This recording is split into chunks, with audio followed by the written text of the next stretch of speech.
I'll get started. All right, everyone. Welcome to Recovering from Ransomware Workshop. And we'll go ahead and get started here. Jeff, if you can go ahead and go to the next slide, please. So a little bit about Intersec Worldwide. We've been in business since 2009, and we're a full-service cybersecurity services firm. And we specialize in incident response, compliance, forensics, and remediation. And here you can see one of the awards that we recently received as a top digital forensic services company by Enterprise Security Magazine. You can go ahead and go to the next slide. And today, our presenters, Jeff Tutton will actually present today. He's our Chief Security Officer. He has over 20 years experience within the cybersecurity industry, and he's worked on some of the largest forensics and incident response remediation projects in the world. And then Bill Corbett's our VP of Forensics and Incident Response. He'll also be participating in the upcoming workshop for corporate counter-espionage. So he also put together this presentation as well. So go ahead and go to the next slide. And here's a snapshot of some of our certifications. We have more. These are the ones that, the main ones that we have listed, but we do have some additional certifications, so we're definitely qualified. Next slide. And then I mentioned the upcoming workshop, so that will be next Friday at 11 a.m. and you can pre-register at this link here. And then we'll be going over these 5 topics, and Bill Corbett and I believe Jeff Tutton will be leading this webinar as well. Go ahead and next slide. And then here's our agenda. I'll go ahead and pass this over to Jeff Tutton, our Chief Security Officer. Go ahead, Jeff. All right. All right, thanks everybody for joining here this morning. So appreciate your time on a Thursday. Happy Thursday. So that was our VP of Sales, David Hughes. Those of you who don't know him, reach out to him. Here's some of the things that we're going to cover on today's webinar.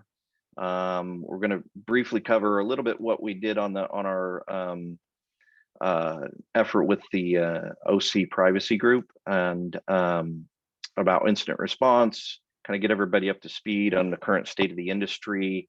And then we're going to go over what does it all mean as far as EPP, EDR, XDR, MDR, how essentially to recover, right? And what sets some solutions and service providers away from others, right? So so that's our agenda.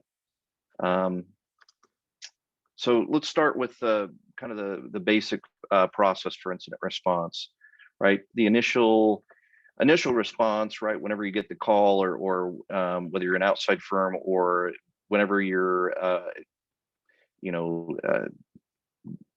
researching and reviewing logs internally or as an MDR service provider or an MSSP, your initial response is whenever things are turning ugly, right? How do you go through that response, right? And your job in this is for containment, right? The job is to contain, remediate, eradicate, and then get a sustaining environment, so that way you're able to keep the bad actors at bay.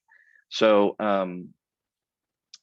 oftentimes we see, at least for ransomware, and this goes also for crypto mining and other attacks as well, that this is just one of many different malicious software or malicious activities within the organization.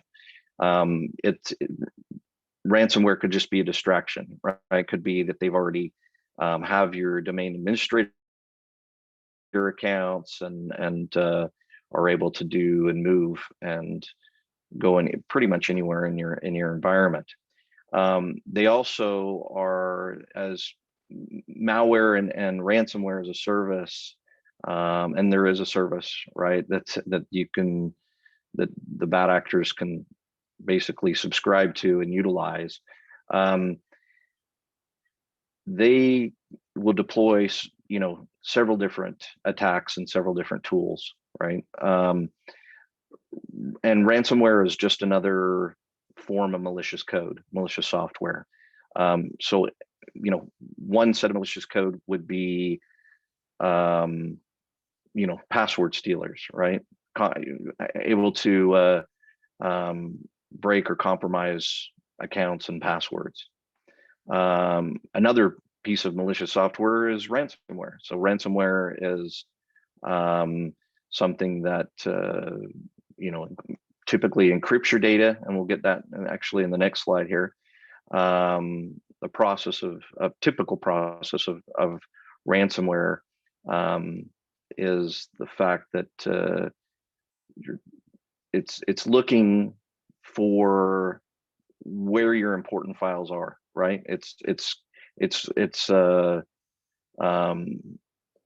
oftentimes it finds your backup and is able to corrupt your backups as well. So you go to your backups, and your backups are encrypted as well as your other files. So many times in the past, in the early days of ransomware, it was pretty common, and it was a strong recommendation of, okay, how good is your backups? How are they working? When was your last backup taken? Because your backups were your saving grace when it came to ransomware. That's no longer the case. The bad actors have now, made it part of their mission that they find those backups and corrupt those backups or encrypt them in whatever way possible. But at the end of the day, what they're looking for is a payday, right? They're looking for they're looking to notify you, often the same way that they got in, which is email, right? Email's a easy path into an organization. Then they have a demand, right? In years past, when Bitcoin wasn't, 50,000 US dollars a coin, then they would just pretty much blanket everybody and say, oh, you owe me, 10 Bitcoins or whatever the number was at the time. Today, they're taking a lot more strategic approach and understanding the size and scope of the organization and what they could potentially afford, right? So that's really, again, ransomware is just another malicious software, but it does these type of things so that way they can get a payday, right? Now, often after they've received their payday, whether you pay with and pay for the ransom and recover your files, which always, isn't always the case. Many times you pay the ransom and the keys to unencrypt your files do not work. And so as a service provider, we tell the client every time, hey, this is not a guarantee, right? Even if you test a file. Now, one thing as well, a friend of mine that's not in the cybersecurity world and industry, he's a CFO, right? He called me and said, hey, give me some advice. Let's walk through this. My organization has been hit by ransomware, and they want us to send, various files over to them to prove that they can, kind of a proof of life, and that they can unencrypt those files. And I was like, I wouldn't send those files over to them. They've already, that could give them what's called telemetry data. They could get additional information about how far and wide their ransomware attack was successful, right? And give them information that they may not have today, and maybe helping them and further compromising your environment. So moving on, current state of the DFIR industry. And DFIR, for those who don't know, is digital forensics and incident response. Now we're seeing that a lot of traditionally e-discovery companies are purchasing digital or acquiring digital forensics organizations and softwares and tools, et cetera. Um, they've also entered into this incident response space, right? But many are just not, I'd say not incident responders for sure. Many don't have, very few experts in that space, a reverse, engineering of malware and malware analysis, the capabilities of doing that, right? They often look at log reviews and analyze logs and those type of things, and they're trained in that. But essentially, it's a very good diagram that that a friend of ours put together, and which basically says, look, e-discovery is not incident response, and discovery is not incident response. Some digital forensics experts can have incident response experience, but that's kind of the bleed over there. So, and most of it comes down to, just experience and expertise. Now, the other state is there's limited, some of the tools and some of the providers have long dwell time, right? And dwell time is the amount of time that until the malware or ransomware would be discovered. Sometimes 24 hours or more.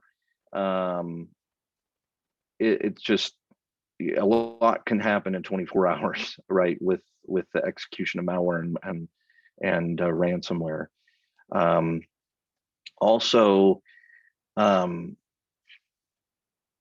rollback capability, most, I would say, if not, there's one that I'm aware of that has the rollback capabilities to the point where you can go down to the specific directories and very meticulously carve out what has changed and what hasn't changed, and so that's a differentiator there. And then you see that a lot of providers, and we'll get to this when we're talking about MDRs, a lot of incident response teams are tied to their tools. Essentially, they are the tool, they bring their tools, and they essentially cannot, deviate from those tools, right? And so there's a lot of acquisitions, like I said, and consolidation that's happened in the market, and that's causing, who has the best tools, right? And what are the capabilities there? So what are some of these? What are some of the bad habits that are happening within the industry that we've seen over our lifetime, and some of the experiences that we've seen? And those include, the typical stuff: unpatched systems, no backups, or if they do have backups, they're not secure. Offline backups are typically non-existent. Even some of the larger organizations have small security staff related to their IT staff or their total organization. Often these investigations are driven by insurance and attorneys rather than the actual experts, which are forensics and IR experts, right? And then remediation is typically not the capability within the capabilities of the organization that's responding, right? So they'll do what I term as janitorial service. They'll do a quick cleanup of the mess, and kind of leave it to you to go forward. So it's unfortunate that's why we see that many breaches, that they just expand. You sometimes don't know the extent, or that it's often takes months and months, or multiple times that an IR firm and forensics firm is deployed within the organization to conduct the investigation. So we've also seen many times that not all the IOCs or indicators of compromise are discovered during the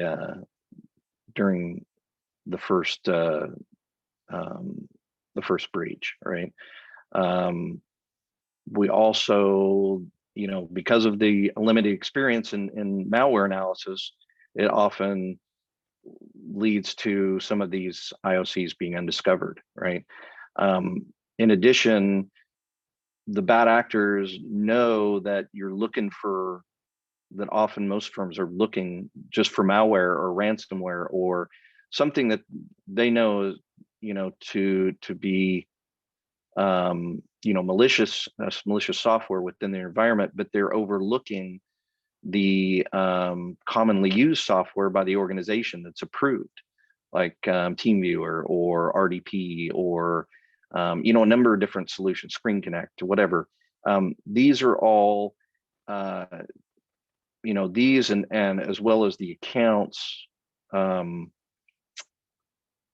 like your administrator accounts, etc., may be compromised and they don't know it, right? They may be using these type of tools.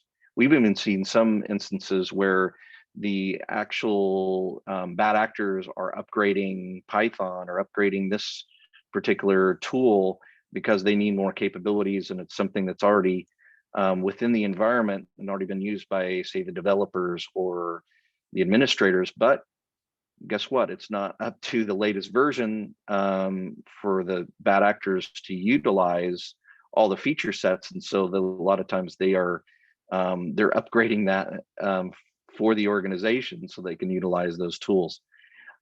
This is what we term that as living off the land, right? Living off the land is take whatever is existing within the organization and utilizing it so that you can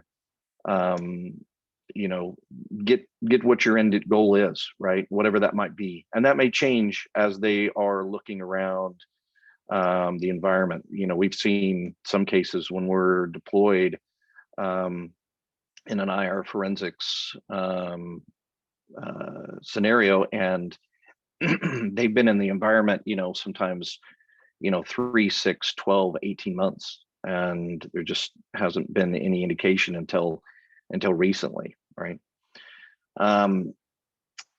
We also see a lot of providers out there, MSSPs, managed service security service providers, MSPs, managed service providers, even MDRs, that they are or internal teams, that they're just missing logs or they're lacking of visibility to the entire environment and to the entire log sets.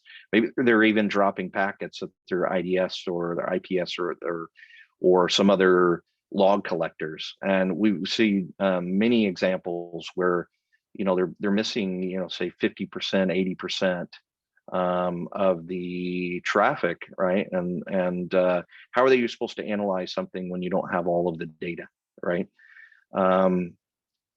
So anyways, antivirus or EVP, which is now kind of the industry term, it often has been disabled or was never enabled or never really fully installed. We saw a recent attack.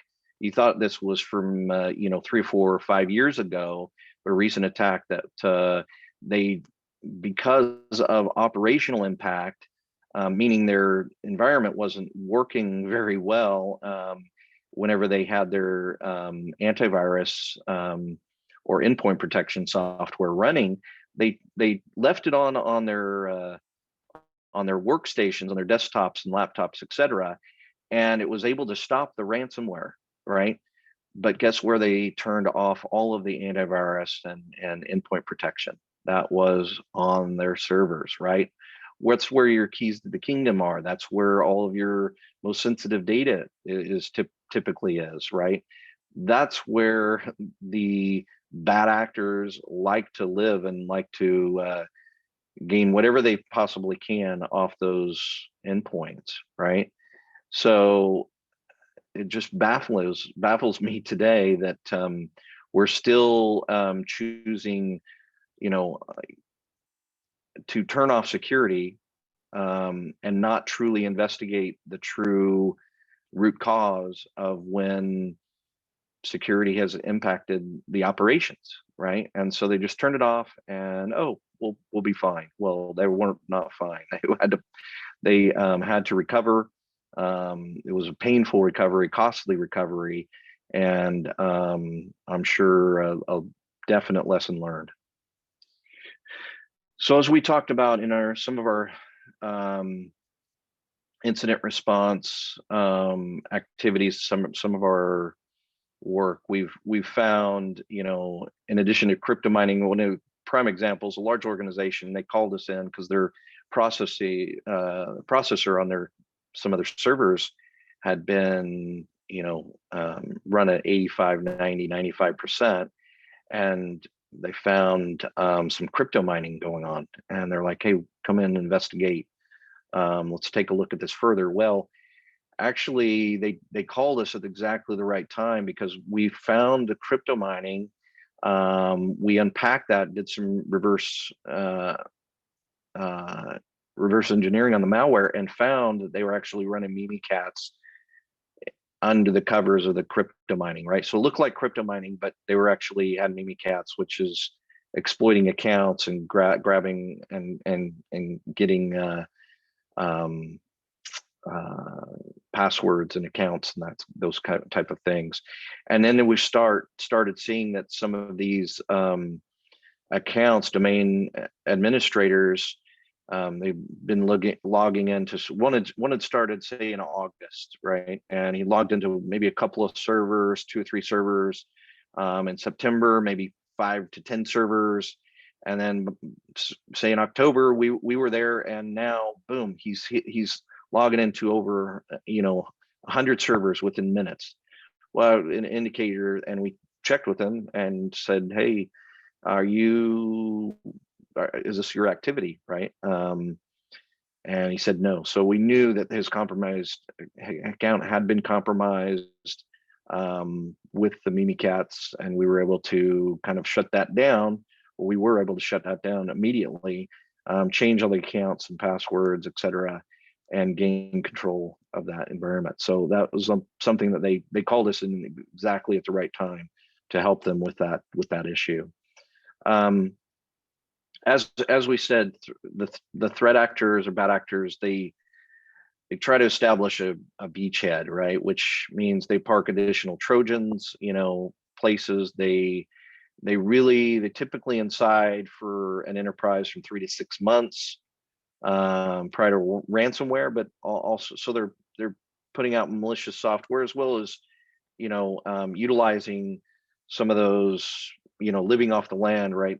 Those already approved software to establish accounts and ways back in, right? That way, if they get shut out, they're able to get back in. That's the purpose, right? That's the goal for them. So they also, because of there's a lack of network segmentation in the organization, most organizations lack the preventative countermeasures of isolation, right? So how do you keep the bad actors or threat actors to conduct a second ransomware attack, right? How do you ensure that they've never left, if they've ever left, or you're able to get them out, and how do you watch those? Maybe they're just watching the incident responders, and we've seen some of those that they try to attack incident responders, right, as well. Try to gain their accounts and those kind of things.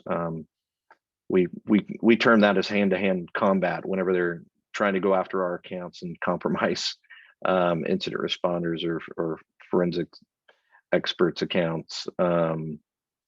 whenever they're in the middle of responding, right? So what do some of the terms mean here? You may have heard of some of these terms: EPP, EDR, XDR. What do they all mean? What are they? What's the differentiation within the marketplace as well? Because there's a lot of new tools, a lot of new solutions, and they're all trying to compete in the marketplace. So EPP is kind of your more traditional passive. It's preventing attacks on the endpoints from threats, right?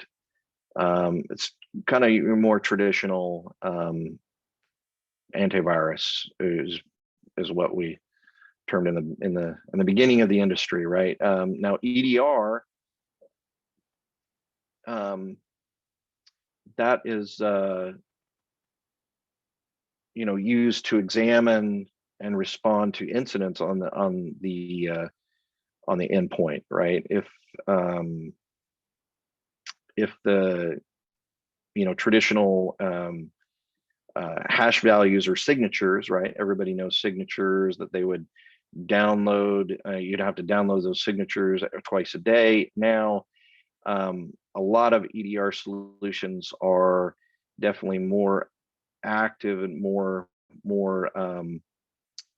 looking at behavior and those type of things, right?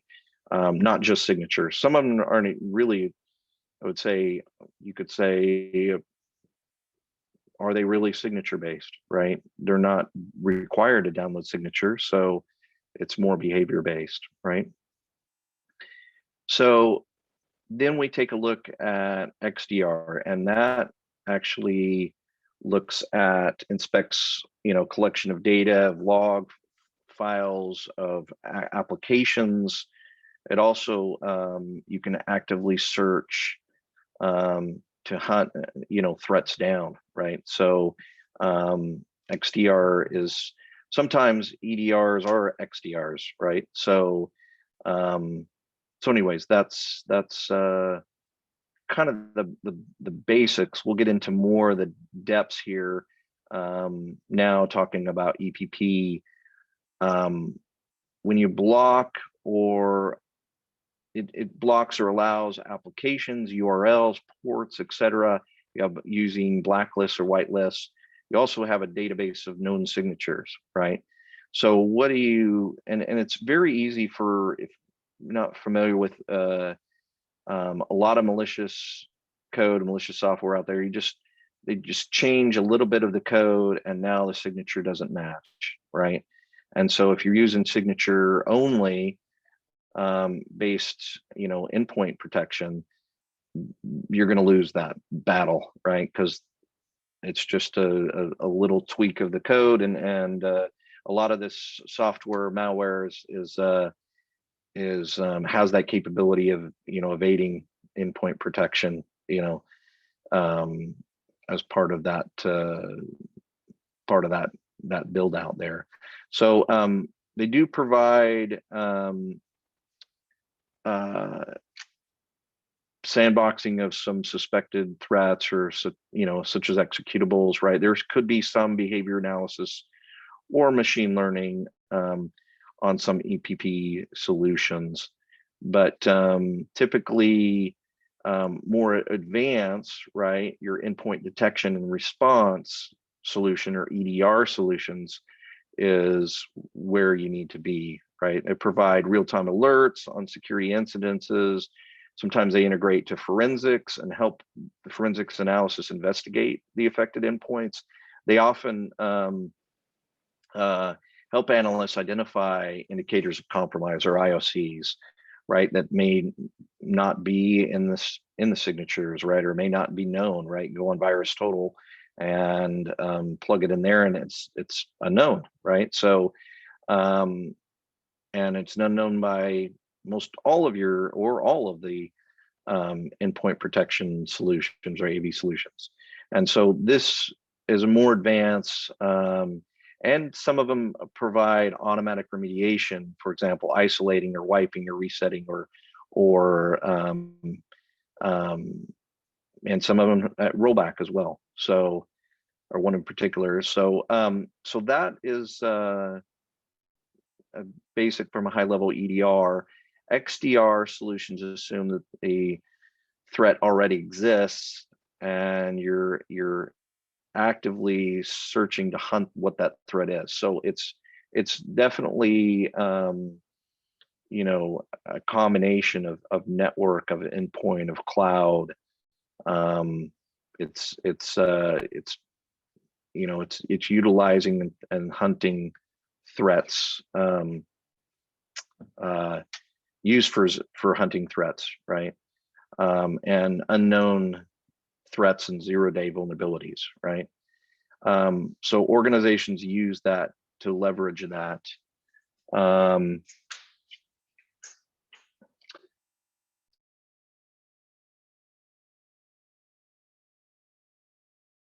XDR tools typically perform the following functions. They crosses multiple layers, endpoints, identity management, and network traffic.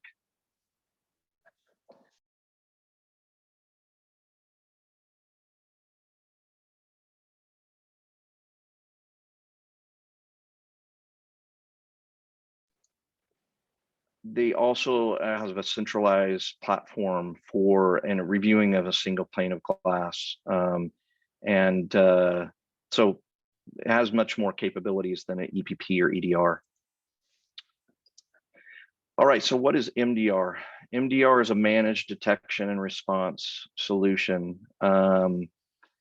It's sometimes includes licensing and managing various tools, including EPP and EDR and XDR, to conduct threat hunting and incident response services. So MDR tools typically perform the following functions: you know, DNS monitoring and blocking, event correlation, you know, firewall integration. They also some provide, and kind of you look at the this diagram over here of MSSP and MDR. Your traditional MSSPs, you know, are 24/7 monitoring.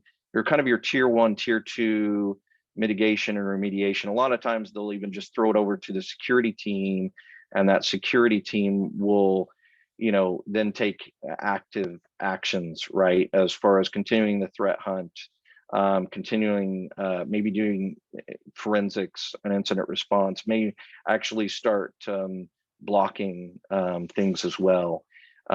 So where the kind of they merge is the logs, alerts, reports, right? Their integration between the two. We often use an MSSP and partner with different MSSPs to provide kind of that tier 1, tier 2 solution, and we're providing the more in-depth MDR, threat hunting, threat research, malware analysis, you know, true IR forensics, and actually taking actions from the that the MSSP may recommend, right? Whether it's from a scan or alert or report or something else, we're taking that action for the client, because they either don't have a security team or they don't, their security team needs specific or additional resources.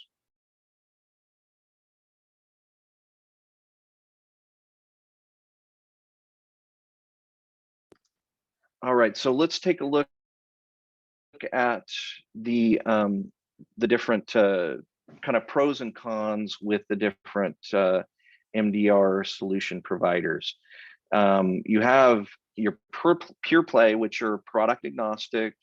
They don't have any of their own solutions or development, right? Versus the EDR vendor that has maybe an MDR add-on, right? So they sell you their tools, but then they'll provide managed services around them as well. So that type of team, they develop, it's usually a software company, a software vendor, right? They develop and maintain and use their own tools. Now, if they're kind of the cons is if their product declines, or there's a patent conflict, or whatever advances that are made within the industry, if they're tied to their tools, right? So that's one of the cons. If they're tied to their tools and their tools don't keep up, they're not keeping up as well. So, but there's some pros as well, that they are able to have some improvement and performance, and they really have to kind of eat their own dog food, right? If it doesn't work, then they need to change it, right? So we actually work with some EDR vendors that do offer the services. So, but we offer additional services on top of that. So that's why we would be termed as more of a pure play, and other providers out there that don't have they don't have their own software or different products, right? We're more product agnostic. We keep the vendors honest. We work with the vendors. If we can switch vendors as well, right? Now we can't control the roadmaps, and these type of vendor, pure play MDR vendors can't do that either, or the fixes. But however, we, again, back to point number 2, keep those vendors honest, right? So that way, if there's some advancements that we need, then and are needed desperately in the market, be like, hey, we're going to a different vendor unless we get these things taken care of. So we can change vendors at any time. So that's the key. Now, a lot of MDR solutions, they're pretty baked into, even as a pure play, they're pretty baked into their vendors. So they don't have a senior enough and expert enough analysts that could easily change from one vendor to another. So that's definitely a differentiation, as well as the cost and capabilities vary among different MDR, and that's on both sides, right? The EDR plus MDR or the pure play. It's often difficult to compare apples to apples, and so there's some different capabilities there. So what does it take to recover?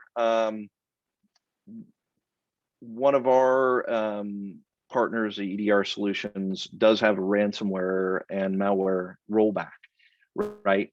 Currently, they have to be only on Windows systems for that rollback feature to work. So if it's on Unix or Linux or whatever, still has an EPP and EDR capability solution. However, the rollback feature is just available on Windows, but that's where most of your ransomware attacks are focused anyways, right? So that makes sense. The endpoint solution must be installed before the attack. So we have to have a system baseline. It has to be deployed, and depending on the system and the server type, and how much disk space, etc., it has to be able to build and provide that system baseline before the ransomware or malware attack occurs. So the earlier you can get the solution deployed and managed and deployed correctly, right, and managed on an ongoing basis, the better, right? You also have to make sure that the system has adequate system resources. So if it's a SQL server and you don't have enough memory or processing power or disk space, it doesn't matter which EPP or EDR solution that you have or MDR provider that you have, you're going to have some issues there. That's takes me back to the case of the one that I mentioned earlier in the webinar, that this particular customer turned off their EPP or EDR solution, right? And it's because they didn't have adequate system resources.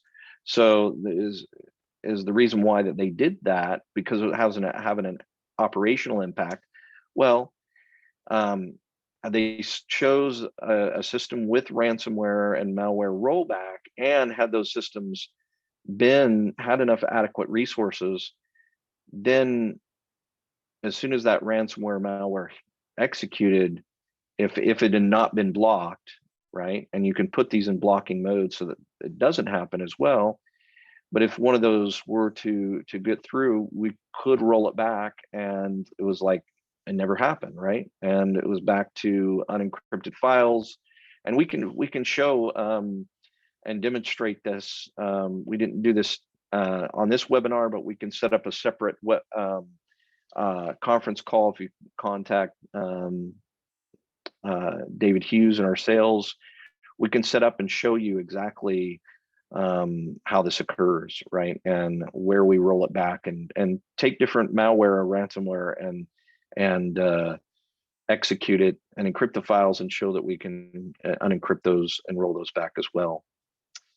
So it does utilize Windows shadow copy, and that shadow copy must be protected by the EDR solutions, because most of the ransomware solutions are able to compromise that, right? So it has to be, it can't just be your typical shadow copy. You can't just rely upon that without the proper solution to monitor and protect that.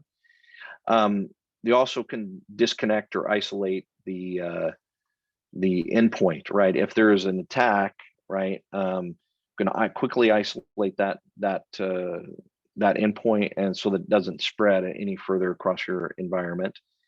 And we can have you fully back operational in minutes, instead of your traditional days, weeks, months that other MDR, EDR, and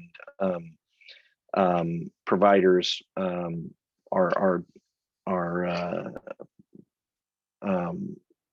is the typical response, right? So it's all about getting operational again. It's all about getting your business back, and ensuring that the bad guys are stopped, right, and that you get them out, and you ensure that they're out, right. And if I can say anything to your organizations that you just have to make sure that you're clear on is the insurance. If insurance is driving your incident response and forensics, which is often the case, or your attorneys are just trying to keep costs down and et cetera, that's really not protecting your organization in the long run. It may pay for this particular incident and may clean up and get you back operational in the short time, but in the long run, you're probably going to have another impact. You're probably going to have another incident, and may not tie the two together. We even in fact had, we were the second forensics or the third forensics firm that was called in that they were been breached 2 or 3, 1, 2, 3 times, and we brought in and say, hey, let's go back and look at the other IOCs. Let's go look at the other the tools that were used by the threat actors. And oftentimes the threat actors are using the same tools in the same environment. Maybe they changed the signatures on the malware, but they didn't change the passwords actually on their tools. So we know that that's actually, in those cases, that they're using complex passwords, but they were not utilizing, they're using the same passwords, breach after breach, but they never left, really, truly. All right, so that's kind of the end of this this particular discussion, but join us for next week when Bill Corbett talks about corporate counter espionage and industrial espionage next Friday. And here's the agenda. So if you haven't registered already, go ahead and register, and we look forward to seeing you on future webinars. All right, back to you, Dave. Yep, Jeff, and just want to thank you for this great presentation. And if you have any questions, feel free to reach out to Jeff or myself. And again, we have the corporate counter-espionage conference next week, and I hope you've enjoyed this. It's been some great material, and definitely if you have any questions or if anything comes up, feel free to reach out to us.